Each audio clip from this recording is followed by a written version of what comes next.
दोस्तों दैनिक पाठ योजना में यहाँ पर पहले लिखेंगे दिनांक जिस दिन पाठ प्रस्तुत किया गया था और यहाँ पर कक्षा यानी कि कौन सी कक्षा में ये पाठ पढ़ाया गया, यहाँ पर क्लास कौन सा था वो फिल करेंगे। फिर यहाँ पर विद्यालय का नाम लिखेंगे, जिस विद्यालय में आपने पाठ पढ़ाया है उस विद्यालय का नाम। यहाँ पर समय यानी कि कितने बजे से पाठ प्रस्तुत करना प्रारंभ किया, कितने बजे कंप्लीट हुआ और कितने मिनट लगे। फिर यहाँ पर संबंध इकाई कौन सी है, वो है पदार्थों का पृथक्करण और विषय है रसायन विज्ञान। पाठ क्रमांक है 6 जो प्रस्तुत पाठ से जब तक पढ़ाए गए हैं। और पाठ्य प्रकरण में लिखेंगे पृथक्करण की विधियां सेकंड। पाठों की कुल संख्या कितनी है 35। अब दोस्तों अगर आप मेरे साथ साथ अपनी फाइल को कंप्लीट करना चाहते हैं तो वीडियो को स्टॉप करते हुए या फिर वीडियो को स्लो मोशन में करके अपनी फाइल को कंप्लीट कीजिए।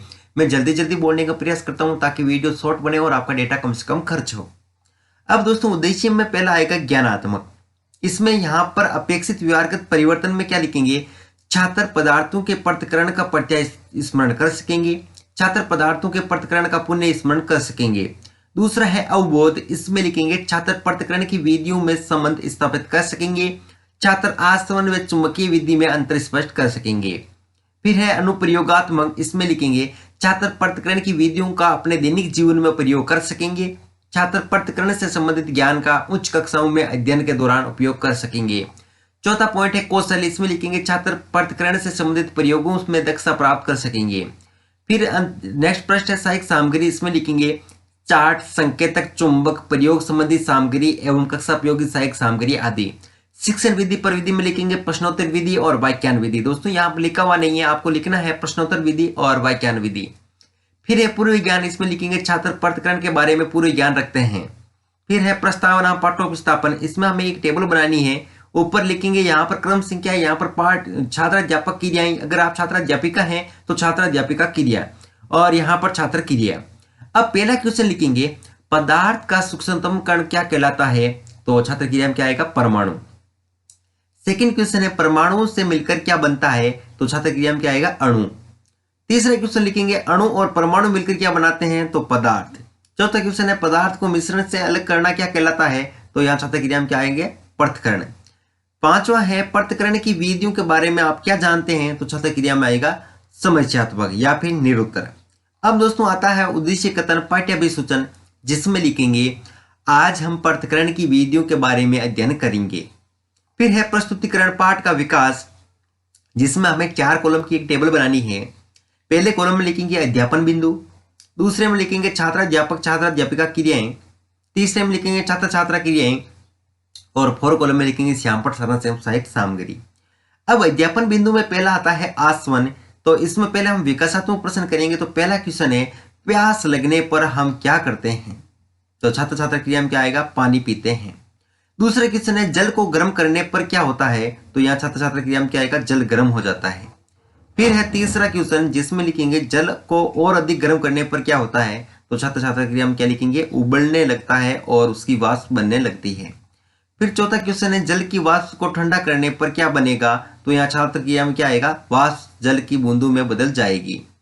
पांचवा क्वेश्चन है जल की वाष्प को ठंडा करने पर जो जल प्राप्त होता है वह कैसा होता है, तो शुद्ध जल होता है। 6 क्वेश्चन है जल की वाष्प को ठंडा करके शुद्ध जल प्राप्त करने की क्रिया को हम क्या कहते हैं, तो छात्र छात्रा क्रिया में क्या आएगा समस्यात्मक। अब आता है दोस्तों शिक्षक कथन, जिसमें लिखना है यह क्रिया आसवन कहलाती है। और यहाँ पर परिभाषा लिखेंगे किसी द्रव्य पदार्थ को गर्म करने पर बनी वाष्प को ठंडा करके शुद्ध द्रव्य प्राप्त करने की क्रिया आसवन कहलाती है। और यहाँ पर लिखेंगे छात्र छात्रा क्रिया में छात्र ध्यान पूर्वक सुनेंगे तथा पुस्तिका में नोट करेंगे। फिर यहाँ पर श्यामपट्ट सारांश एवं सहायक सामग्री में यहाँ पर श्यामपट्ट चिपकाना है, जिसमें लिखेंगे आसवन की परिभाषा, तो किसी द्रव्य पदार्थ को गर्म करने पर बनी वाष्प को ठंडा करके शुद्ध द्रव्य प्राप्त करने को की क्रिया को आसवन कहलाती है, या करने की क्रिया आसवन कहलाती है, या प्राप्त करने की क्रिया को आसवन कहते हैं। इस प्रकार से आपको श्यामपट्ट पर लिखना है। फिर यहाँ पर दोस्तों क्या है सेकंड अध्यापन बिंदु आसवन विधि का प्रयोग, जिसमें यहाँ पर विकासात्मक प्रश्न चार्ट प्रदर्शित करते हुए करेंगे। पहला प्रस्तुत चित्र किसका है, तो छात्र छात्रा क्रिया में क्या आएगा आसवन विधि का।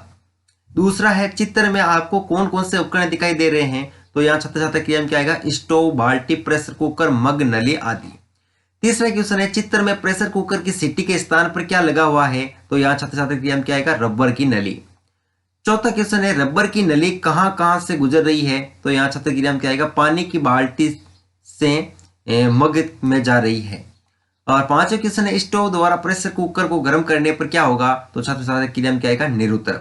अब निरुत्तर आते हैं दोस्तों, क्या आएगा? शिक्षक कथन। इसमें लिखना है, जब जल में से भरे हुए प्रेशर कुकर को गर्म किया जाता है तो प्रेशर कुकर में जल की वाष्प बनने लगती है। जल की यह वाष्प प्रेशर कुकर की सीटी के स्थान पर लगी रबर की नली से होते हुए बाल्टी से भरे पानी ठंडे में होती है, ठंडे से होती हुए मग यानी बीकर में जाती है, बीकर में जाती है। इस क्रिया में जल की वाष्प बाल्टी में भरे ठंडे जल के कारण ठंडी होकर दरवे के ऊपर बीकर में एकत्रित हो जाएगी। प्राप्त जल पूर्ण रूप से शुद्ध होगा।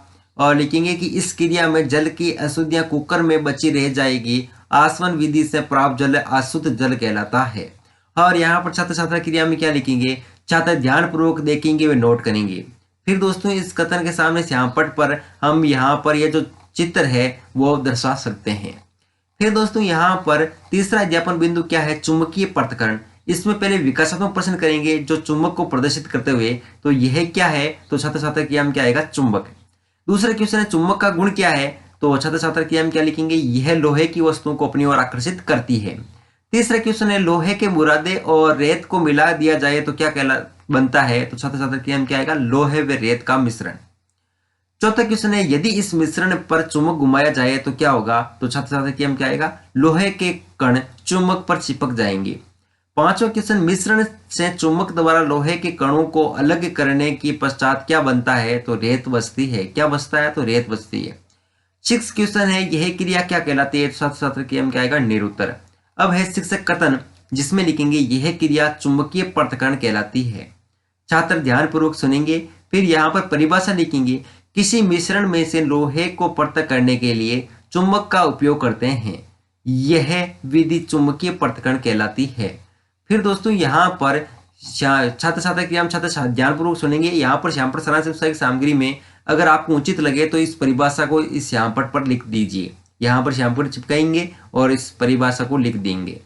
फिर दोस्तों यहाँ पर ये जैसे लेसन कंप्लीट होता है, क्या आता है? पुनरावृत्ति एवं मूल्यांकन प्रश्न, जो कि इस लेसन पर आधारित हमें क्वेश्चन लिखने हैं। तो पहला क्वेश्चन है, आसवन विधि की परिभाषा दीजिए। सेकंड क्वेश्चन है, आसवन विधि से प्राप्त जल क्या कहलाता है? तीसरा क्वेश्चन है, चुंबक के पृथक्करण से आप क्या समझते हैं?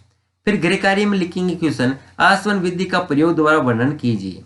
फिर अंतिम प्रश्न है परिवीक्षण प्रश्न, जिसमें हमें यहाँ पर पाठ की क्रम संख्या लिखनी है। यहाँ पर दिनांक यानी किस दिन ये पाठ प्रस्तुत किया गया था, यहाँ पर कक्षा यानी कौन सी कक्षा में ये पाठ पढ़ाया गया, और विषय में सब्जेक्ट का नाम लिखेंगे। प्रकरण और शीर्षक में दोस्तों पाठ का नाम लिखेंगे। और कक्षा विषय तत्व का हस्ताक्षर एवं टिप्पणी में जो रासायनिक विज्ञान के अध्यापक होंगे वो हमारे पढ़ाए गए पाठ का निरीक्षण करेंगे।